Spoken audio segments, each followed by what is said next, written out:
상대원입니다. 바로 질문 좀 드리겠습니다. 후보자께서 이 답변하신 거 보면 뭐 스스로 이제 법관으로서 재판 업무만을 다 담당해 왔기 때문에 법관 이외의 삶에 대해서는 경험이 없다는 것이 단점이라고 후보자가 스스로 인정하고 있습니다. 그러면은 지난 31년간 판사로서 도대체 어떤 사건들을 다루고 취급해 왔는지를 이제 알아보려고 인터넷 검색을 제가 한번 해봤습니다. 자료 한번 보여주시죠. 그 임명 전에 일간지 12개 매체를 우리 그 후보자 이름으로 검색했더니 한 30여 건 나옵니다. 임명된 이후에 230건 나오는 게 비해서 보면은 거의 뭐 미미한 수준입니다. 또 위헌 법률 심판 대청은 한 건 한 게 전부라고 답변을 그렇게 하셨습니다. 또 법원 행정 경험은 전국에서 가장 규모 적은 춘천지방법원장으로 1년 6개월 재직한 경험이 전부입니다. 재직 시에 국민의 사법 편의 정진을 위해서 새로 도입하거나 시행한 일이 있냐고 질문했더니 아무것도 제시하지를 못하고 있습니다. 대법원은 앞으로 전 국민의 이목을 집중시키고 관심을 가지는 사건을 취급을 하게 됩니다.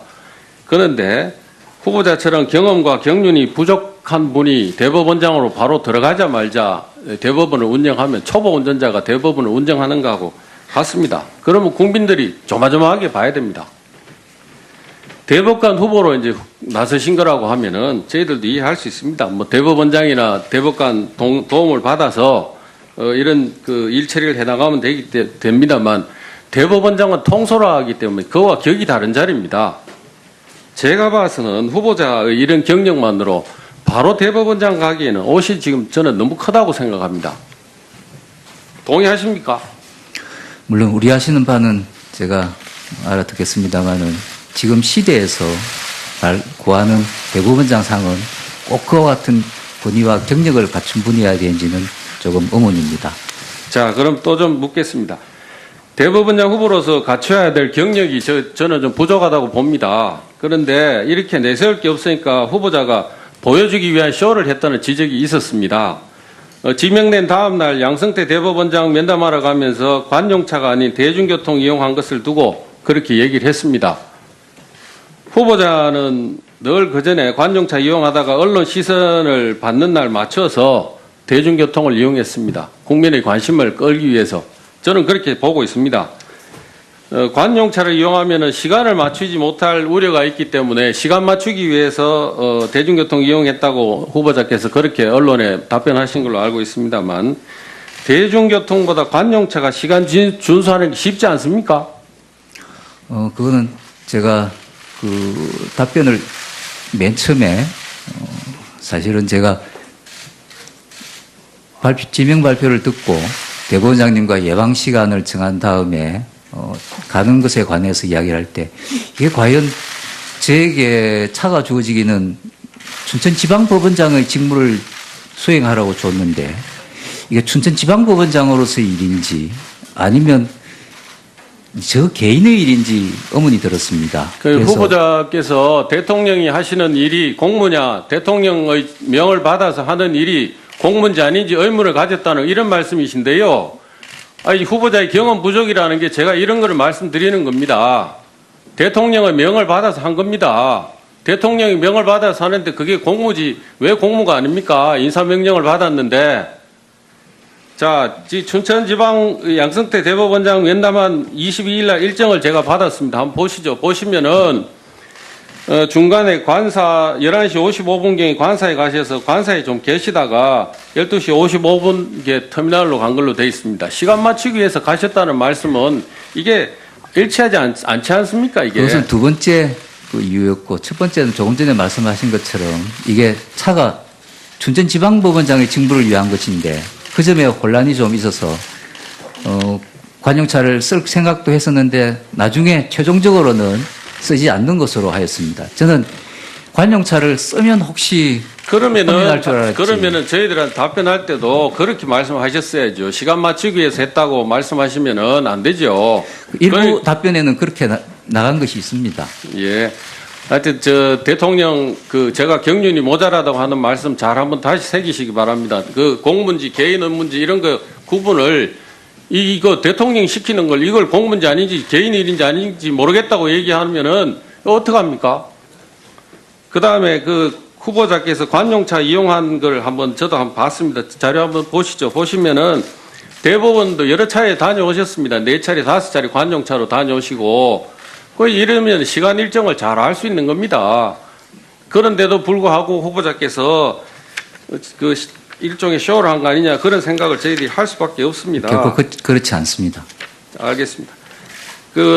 청와대에서도 저는 후보자가 이 격이 좀 안 맞다 하는 걸 생각하고 있는 거 아니냐 하는 그런 의구심을 갖고 있습니다. 왜 그러냐 하면은 이낙연 국무총리, 임종석 비서실장이 통보하고 대통령께서 직접 발표하셨습니다. 김희수 헌재소장에 대해서는 조국 민정수석이 통보를 했습니다만 대통령께서 발표하시면서 헌법기관장이기 때문에 직접 발표했다고 하셨습니다. 대법원장인 후보자에 대해서는 조국 민정수석이 통보하고 박수현 대변인이 발표했습니다. 행정부처 장차관 지명할 때 이렇게 합니다. 대법원장을 지금 행정부처 장차관 정도 수준으로 이렇게 지금 가는 겁니다. 청와대에서도 후보자가 경륜, 경험 이게 부족하기 때문에 이 정도로 쉽게 생각하는 겁니다. 대법원이 헌법기관 아닙니까? 헌법기관장이지 않습니까? 맞죠? 그렇습니다. 하지만 그것은 오히려 반대로 삼권 분립의 한 축인 대법원장을 존중하고 오히려 더 배려하는 그런 차원으로 생각하고 있습니다. 대통령께서 오부 요인을 초청해서 청와대에 부르고 하면은 국회의장, 헌법소장, 이렇게 해서 대법원장 이렇게 해서 같이 회동하십니다. 이게 그 정치 권력으로부터 이 독립주장하던 국제인권법 연구의 판사가 정치 권력의 심장부인 청와대에 들어가서 법원에 대한 정치를 하고 있습니다. 이것만 봐도 후보자의 정치 권력으로 예, 곽상도 의원님 수고하셨습니다. 질의를 하게 된 더불어민주당 노원갑 출신 고영진 의원입니다. 어제 헌법재판소 사상 처음으로 소장에 대한 임명 동의안이 부결됐습니다. 민주주의와 시민 기본권의 최후의 보루인 헌법재판소의 소장 공백 사태가 장기화하게 돼서 정말 국민 여러분께 송구스럽기 짝이 없습니다. 또한 국회에서 잘 대응하지 못한 데 대해서 집권 여당의 일원으로 반성하고 또 국민 여러분들을 실망시킨 데 대해 무한 책임을 느낍니다. 또 한편으로는 동의안이 부결된 직후 야당 의원들의 환호성과 또 포옹하는 모습을 보면서 그리고 아까 우리 존경하는 동료 기동민 의원도 말씀하셨지만 제1야당 원내대표께서 청문회도 시작하기 전에 대법원장은 무슨 수를 써서라도 찬성해 줄 수 없고 부결시켜야 한다고 그런 공언하는 모습을 보면서 책임감은 없이 극단적 갈등으로만 치닫는 대한민국 정치의 현 주소를 보는 것 같아서 착잡한 마음과 자괴감을 금할 수 없습니다. 그런 우려대로 오늘 벌써 시작도 하기 전에 이런 자료 요구를 또 빙자해서 여러 가지 정치 공세가 계속되고 있는 것에 대해서 다시 한번 유감을 표합니다. 오늘은 상권 분립의 한 축인 사법부 수장에 대한 인사청문회입니다. 그러니만큼 당리 당략을 떠나서 국민의 바람대로 후보자의 능력과 자질을 온전히 검증하는 청문회가 되기를 희망합니다. 김영수 후보자님, 예. 아까 모두 말씀에서 여러 가지 철학과 가치를 얘기하셨습니다만 이 시기 대법원장의 시대적 소명과 과제는 무엇이라고 생각하시는지 간단하게 요약해서 한 말씀해 주시기 바랍니다. 예. 첫째는 무엇보다 대법원장으로서 모든 외부 권력이나 기타 영향으로부터 좀 마이크를 좀 더 가까이 대고. 굳건히 지키려는 독립의 의지가 제일 필요하지 않을까 생각합니다. 사법권 독립의 의지가 가장 필요하다고 말씀하시는 예, 거죠? 맞습니다. 예. 최초로 대법관을 거치지 않은 대법원장 후보시죠? 그렇습니다. 재판만 31년간 한 사람이라 더 잘할 수 있다고 얘기하신 바 있죠? 예, 무슨 의미인지 조금 부연 설명 기회를 드릴 테니까 해주시기 바랍니다. 예. 그때 제가 그 한 말씀의 취지는 다들 대법관 경력도 없고 또 사법행정의 경험도 없는 사람이라 여러 가지로 우려의 말씀을 하시길래 제가 생각하기에는 사법행정이나 모든 게 재판과 크게 다르지 않다. 따라서 재판을 그 정도 한 사람 같으면 나름 잘해낼 수 있다라는 그런 말씀이었습니다. 그런 우리 후보의 발행과는 달리 일부 야당과 또 보수 언론에서는 그 후보자가 정치적으로 편향됐다, 코드 인사다 그렇게 지적하고 있는 거 아시죠? 알고 있습니다. 네. 후보자가 우리법연구회와 국제인권법연구회 활동을 하셨는데 이러한 활동이 정치적 편향성이 있다는 지적에 대해서 어떻게 생각하십니까? 첫째, 두 가지 모임에 제가 모험을 좀 짧게 많이 빨리 했던 것은 말씀해 주십시오. 맞습니다만은 그렇지 않다고 생각합니다. 첫째는 두 모임 모두 학술단체 내지 그와 같은 정치적인 편향을 가진 단체는 아니라고 생각합니다. 그리고 저는 판사로서 어떤 편향성을 가지기보다는 항상 매개 개개의 사건마다 보면 타당한 원칙을 고하고 정의에 맞는 판결을 하려고 했지 어떤 편향성을 제 판결에 드러낸 일은 없습니다. 네, 그 두 학회에 대한 얘기는 아마 많은 의원들이 계속 질의를 하실 것 같아서 이 정도로 또 추가 다루기로 하고요. 이회창 전 한나라당 총재며 대선 후보였던 그분의 8월 22일 연합뉴스 인터뷰를 잠깐 인용해서 말씀을 드리는 것으로 제 의견을 얘기하고자 합니다. 이회창 총재는 이렇게 얘기했습니다. 우리법연구회에서 활동한 경력을 가지고 편향됐다, 좌파다 우파다 하면서 찬반 양론이 나오는데 조심스럽게 평가를 했으면 좋겠다. 그 연구회라는 게 어떤 활동을 했는지 잘 모르지만 그 조직이 약간 좌파적으로 편향된 활동을 했다고 해서 그리고 그 소속원이라고 해서 그렇게 판결을 하는 건 아니지 않나.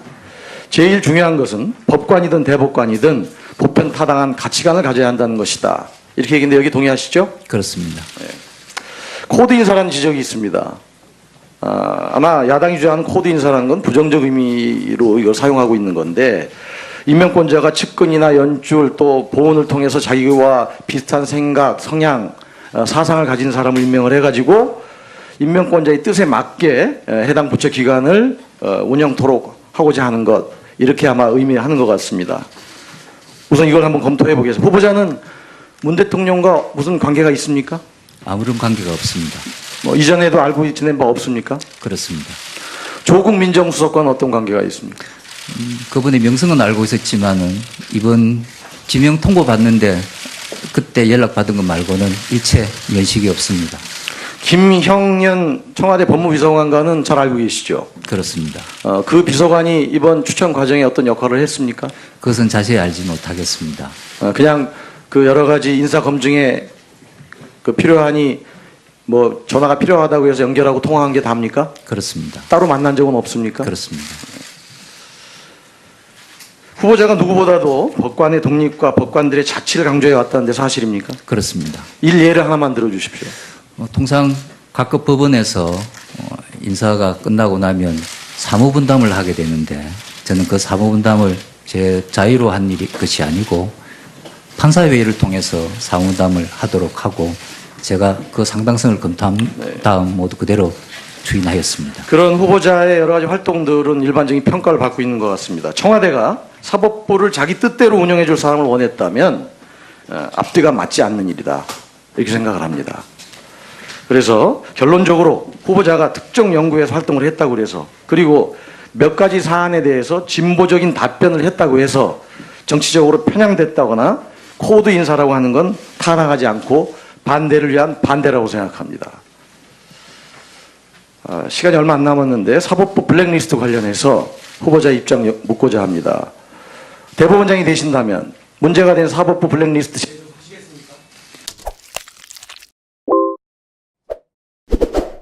준수하는 게 쉽지 않습니까? 그거는 제가 그 답변을 맨 처음에 사실은 제가 지명 발표를 듣고 대법원장님과 예방 시간을 정한 다음에 가는 것에 관해서 이야기를 할 때 이게 과연 저에게 차가 주어지기는 춘천지방법원장의 직무를 수행하라고 줬는데 이게 춘천지방법원장으로서의 일인지 아니면 저 개인의 일인지 의문이 들었습니다. 그 그래서 후보자께서 대통령이 하시는 일이 공무냐, 대통령의 명을 받아서 하는 일이 공무인지 아닌지 의문을 가졌다는 이런 말씀이신데요. 아니, 후보자의 경험 부족이라는 게 제가 이런 거를 말씀드리는 겁니다. 대통령의 명을 받아서 한 겁니다. 대통령이 명을 받아서 하는데 그게 공무지 왜 공무가 아닙니까? 인사명령을 받았는데. 자, 춘천지방 양승태 대법원장 면담한당으로 1년 6개월 재직한 경험이 전부입니다. 재직 시에 국민의 사법 편의 정진을 위해서 새로 도입하거나 시행한 일이 있냐고 질문했더니 아무것도 제시하지를 못하고 있습니다. 대법원은 앞으로 전 국민의 이목을 집중시키고 관심을 가지는 사건을 취급을 하게 됩니다. 그런데 후보자처럼 경험과 경륜이 부족한 분이 대법원장으로 바로 들어가자마자 대법원을 운영하면 초보 운전자가 대법원을 운영하는 거하고 같습니다. 그러면 국민들이 조마조마하게 봐야 됩니다. 대법관 후보로 이제 나서신 거라고 하면은 저희들도 이해할 수 있습니다. 뭐 대법원장이나 대법관 도움을 받아서 이런 그 일 처리를 해나가면 됩니다만 대법원장은 통솔하기 때문에 그와 격이 다른 자리입니다. 제가 봐서는 후보자의 이런 경력만으로 바로 대법원장 가기에는 옷이 지금 저는 너무 크다고 생각합니다. 동의하십니까? 물론 우려하시는 바는 제가 알아듣겠습니다만은 지금 시대에서 구하는 대법원장 상은 꼭 그와 같은 권위와 경력을 갖춘 분이어야 되는지는 조금 의문입니다. 자, 그럼 또 좀 묻겠습니다. 대법원장 후보로서 갖춰야 될 경력이 저는 좀 부족하다고 봅니다. 그런데 이렇게 내세울 게 없으니까 후보자가 보여주기 위한 쇼를 했다는 지적이 있었습니다.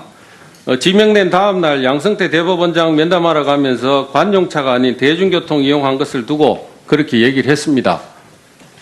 후보자는 늘 그전에 관용차 이용하다가 언론 시선을 받는 날 맞춰서 대중교통을 이용했습니다. 국민의 관심을 끌기 위해서. 저는 그렇게 보고 있습니다. 관용차를 이용하면 시간을 맞추지 못할 우려가 있기 때문에 시간 맞추기 위해서 대중교통 이용했다고 후보자께서 그렇게 언론에 답변하신 걸로 알고 있습니다만 대중교통보다 관용차가 시간